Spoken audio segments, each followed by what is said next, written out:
Karena Bapak sendiri di ruangan ini, maka Bapak buka dulu maskernya ya. Kita mulai dari ringkasan dari pembelajaran di semester ganjil. Awalnya memang itu adalah pola dan barisan bilangan ya. Tapi Bapak dahulukan itu mengenai relasi dan fungsi, juga persamaan garis dan hubungan antara dua buah garis. Kalau mengenai pola bilangan itu khususnya mengenai pola dan barisan bilangan. Kalau mengenai pola itu bisa disebut sebagai gambar ya.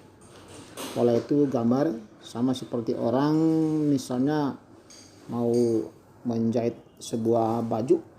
Sebelum menjahit baju itu mereka punya pola dulu, punya gambarnya seperti apa nanti baju yang mau dijahit gitu. Sedangkan barisan bilangannya adalah berupa bilangan-bilangan yang dibariskan sesuai dengan jumlah-jumlah pola yang ada pada pola tersebut, jumlah titik maksudnya gitu ya. Ada pola barisan bilangan asli, ada pola barisan bilangan ganjil, ada pola barisan bilangan genap. Nah, ini awalnya dulu sebenarnya barisan bilangan dulu, baru polanya. Karena memang yang ada ya awalnya bilangan, kemudian polanya dibentuk-bentuk gitu, sehingga ada sejarah bilangan dan tidak ada sejarah pola gitu. Setelah ada pola, ternyata pola ini dikembangkan lagi, berbagai macam pola, berbagai macam bentuk, sehingga lahirlah pola-pola bilangan yang lain. Tentu saja pola-pola yang kita bahas adalah pola-pola yang menarik, seperti pola bilangan persegi panjang, pola bilangan segitiga, pola bilangan segi empat, persegi panjang, pola bilangan bujur sangkar. Nah, itu ada. Dan masih banyak lagi pola-pola yang lain. Nah, tentu saja ini semua pola punya barisan. Ada barisan bilangannya. Misalnya pola bilangan ganjil, polanya ada diurutkan sedemikian rupa, dan di bawahnya ada barisan-barisan bilangan-bilangan ganjil sesuai dengan jumlah titik-titik pada pola tersebut. Dan ini polanya ternyata menarik dan rapih ya, sehingga banyak berkembang pola bilangan yang lain. Walaupun ada bilangan yang tidak ada polanya. Jadi ada bilangan yang tidak bisa digambar polanya, yang tidak ada bisa digambar bentuk-bentuknya gitu. Jadi bentuknya itu ya bentuk titik-titik atau benda-benda yang pasti berupa bentuk gambar-gambar. Dan gambar ini banyak, bisa gambar apa juga bisa dibuat.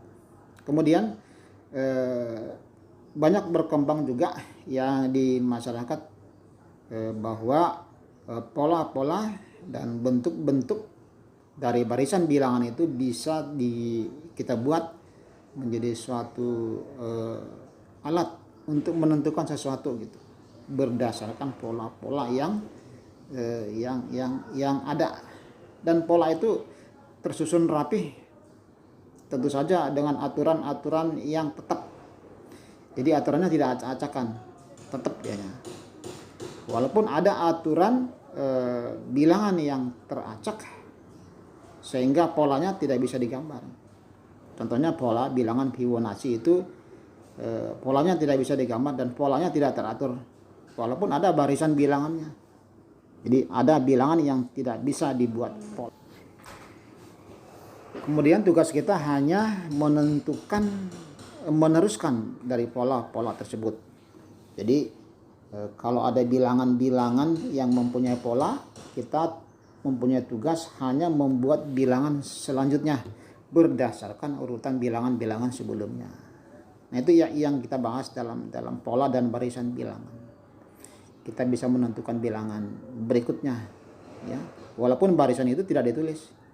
Contohnya bilangan ganjil, bilangan pertama adalah 1, bilangan kedua 3, bilangan ketiganya 5. Nah, tugas kita, bisakah menentukan bilangan yang ke-230 misalnya. Itu dengan cepat bisa kita tentukan bilangan berapakah bilangan yang ke-230 tanpa harus membuat barisan bilangan tersebut. Bagaimana caranya? Caranya kita tinggal membuat pola umum. Jadi kita berdasarkan pola-pola yang ada sebelumnya, sehingga kita buatkan pola umum, dan pola umum inilah yang disebut sebagai nanti sesuatu volume atau rumus untuk bisa menentukan bilangan yang kita inginkan. Mau bilangan yang ke-1000, mau bilangan yang ke-230, mau bilangan yang keberapapun, bisa kita tentukan dengan cepat hanya dengan melihat pola-pola sebelumnya. Itu yang kita bahas dalam pola dan barisan bilangan, gitu ya. Kemudian di materi yang kedua kita relasi dan fungsi. Kalau relasi itu singkatnya adalah pertemanan. Jadi kalau kita punya teman yang banyak berarti relasi kita bagus, gitu. Jadi relasi itu adalah pertemanan. Pertemanan dari dua buah anggota himpunan. Jadi kalau dua buah anggota himpunan dihubungkan, maka disebut sebagai relasi. Kalau tidak ada hubungan, maka bukan disebut sebagai relasi. Jadi relasi itu harus ada hubungan. Tanpa hubungan maka relasi tidak ada. Contohnya suatu diagram yang anggotanya bilangan 1, 2, dan 3 dalam grafik dalam daerah asal yang disebut sebagai kodomain, dan misalnya ada anggota di daerah lain yang disebut kodomain atau daerah lawan. Ini kita pasangkan satu persatu atau hanya satu saja dipasangkan boleh. Yang penting ada pasangannya. Tentu saja pasangan itu dihubungkan dengan menggunakan tanda panah. Jadi harus ada tanda panahnya dihubungkan kemana, gitu. Sehingga sering disebut bahwa grafik ini atau diagram ini disebut sebagai diagram panah. Nah, nanti kita masuk dalam bentuk persamaan, karena persamaan itu juga disebut sebagai relasi atau fungsi. Kemudian mengenai relasi, tidak semua relasi bisa disebut sebagai fungsi, karena ada beberapa aturan yang tidak bisa dipenuhi oleh relasi ada di fungsi. Kalau relasi satu hubungan bisa, tetapi kalau fungsi semua anggota harus dihubungkan. Itu syarat-syarat untuk menentukan suatu fungsi. Kemudian bisa kita buat contohnya. Ini ada beberapa diagram panah tentunya. Walaupun diagram ini cara menyatakan fungsi itu ada 3. Pertama diagram panah, yang kedua dengan grafik kartesius, dan yang ketiga dengan memasangkan seluruh anggota yang disebut sebagai himpunan pasangan berurutan. Contohnya daerah domain, anggotanya beberapa anggota ini, dan daerah kodomain beberapa anggota kita hubungkan. Tentu saja semua anggota harus terhubungkan.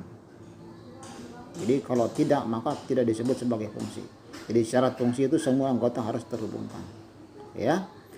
Dan tidak ada salah satu anggota, tidak ada satupun anggota yang mempunyai 2 pasangan terhadap daerah kodomain tentunya. Kemudian di daerah kodomain itu yang mempunyai pasangan, untuk selanjutnya kita sebut sebagai rank atau daerah hasil. Jadi di daerah hasil, di daerah kodomain tidak semua bisa disebut sebagai rank atau daerah hasil. Daerah hasil hanya yang mempunyai hubungan dari daerah kodomain, dari daerah domain tentunya. Kemudian kalau kita buat dalam bentuk grafik, ini dari diagram panah kita bentuk dalam grafik, maka yang bisa membuat grafik itu, grafiknya disebut sebagai grafik kartesius. Dulu grafik ini ditemukan oleh orang Yunani yang bernama Cartesius. Oke. Kalau kita buatkan grafiknya dari diagram panah yang tadi, maka grafiknya mungkin sekitar seperti ini ya. Tentu saja di dalam grafik ini titik-titik koordinat harus dipahami dulu, karena kalau tidak dipahami titik koordinat maka grafik itu tidak akan bisa digambar. Bagaimana cara menentukan titik koordinat? Nah, misalnya 2,3, maka 2 sebagai X dan 3 sebagai Y, gitu ya. X di sumbu yang datar dan Y adalah sumbu yang tegak. Jangan sampai tidak bisa menentukan titik koordinat, karena titik koordinat adalah suatu pengetahuan dasar untuk bisa menggambar titik maupun garis. Oke. Yang kita bahas di sini adalah titik koordinat pada 2 dimensi, sehingga ada 2 sumbu X dan sumbu Y.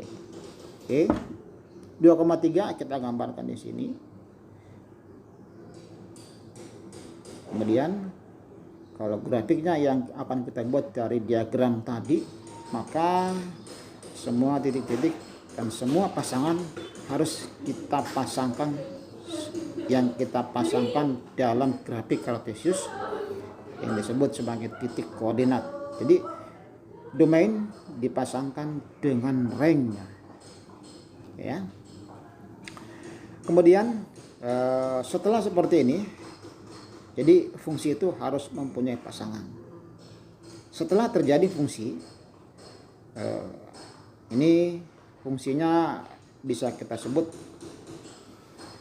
sebagai fungsi linear. Sebagai fungsi linear yang berarti berderajat 1, bukan berderajat 2. Kalau berderajat 2 itu disebut sebagai fungsi kuadrat. Ya, yang kita bahas di tingkat SMP itu adalah fungsi yang linear, walaupun ada tambahan nanti bisa menggambar fungsi kuadrat, bahkan yang berpangkat 3 yang disebut sebagai polinom berderajat tinggi bisa digambar, karena caranya menggambar sama, semua sama. Kemudian kalau mau kita gambarkan di sini juga bisa. Ini salah satu contoh fungsi linear yang bisa digambarkan. Dan fungsi linear itu sudah pasti berbentuk sebuah garis. Tentu saja garis yang lurus ya. Adakah garis yang bengkok? Tidak akan ada. Kalaupun dia melengkung, itu bukan garis tapi disebut grafik fungsi kuadrat. Jadi relasi itu ketika kita buat menjadi fungsi, dan fungsi inilah yang akan kita buat menjadi garis, sehingga ini persamaannya bisa kita buat. Persamaan dari garis ini walaupun ada bentuk umum, tapi awalnya itu adalah dari aturan relasi. Jadi aturan relasinya seperti apa dulu sehingga garis itu ada, dan aturan relasi itulah yang disebut sebagai fungsi, disebut fungsi linear. Dan simbolnya banyak, bisa fx, bisa gx, bisa hx, bisa banyak ya, tergantung apa yang umum dipakai gitu. Dan di dalamnya ada x sebagai variabel yang bisa diganti-ganti, tentu saja variabel, tapi y juga bisa. Jadi variabel bisa x dan bisa y.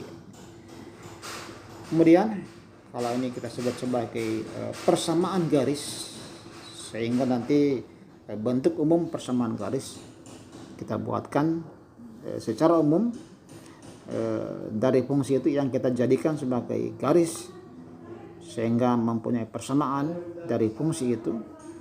Secara umum kita tuliskan persamaan garis adalah y sama dengan mx ditambah c, gitu ya. Y di sini awalnya dari fx, jadi fungsi x.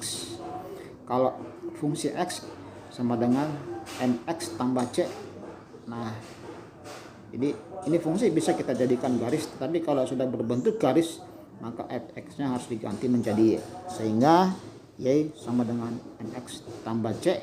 Untuk selanjutnya inilah yang akan kita gambar menjadi bentuk persamaan garis. Contohnya Y sama dengan 2X tambah 1. Kalau kita gambarkan dalam grafik, bagaimana cara menggambarkannya? Tentu saja harus ada daerah asal dan range. Daerah asal itu 2 titik bisa, 3 titik bisa. Jadi kalau daerah asalnya misalnya 1, 2, dan 3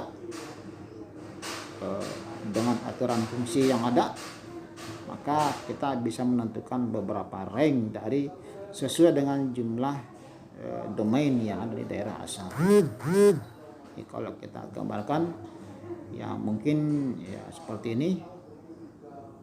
Cara menggambarnya sama dengan menggambar fungsi. Jadi cara menggambar dari persamaan garis persis sama dengan cara menggambar dari fungsi tersebut. Contoh-contoh persamaan garis yang akan kita gambar ini Bapak kira cukup banyak ya, banyak. Kemudian garis yang akan kita gambar di sini ada 2. Ada 2 bahkan lebih bisa. Dan terakhir yang bisa kita bahas di sini adalah hubungan dari antara kedua garis itu. Hubungan dari 2 garis cuma ada 2. Yang pertama ketika garis itu saling sejajar. Kemudian ketika garis itu saling tegak lurus. Ini ada hal yang istimewa sehingga ini diistimewakan yang sejajar dan yang tegak lurus. Walaupun banyak sifat-sifat garis, ada yang berpotongan, ada yang saling bersilangan saja, tapi khusus yang sejajar dan yang tegak lurus, kita punya hal khusus untuk bisa melihat lebih jauh, dan ada hal-hal yang istimewa di sana. Istimewanya apa? Istimewanya adalah gradien. Jadi kalau gradiennya sama atau disebut nilai kemiringan dari garis itu sama, maka dipastikan garis itu adalah saling sejajar. Kemudian kalau kedua garis itu nilai gradiennya tidak sama, ada 2 kemungkinan. Kedua garis itu sejajar maupun tegak lurus, tidak bisa hanya diomongkan saja, tidak bisa hanya kata-kata, tapi harus ada fakta. Faktanya apa? Faktanya kita menggunakan gradien. Jadi semua garis harus dicari dulu gradiennya supaya bisa dilihat hubungannya seperti apa.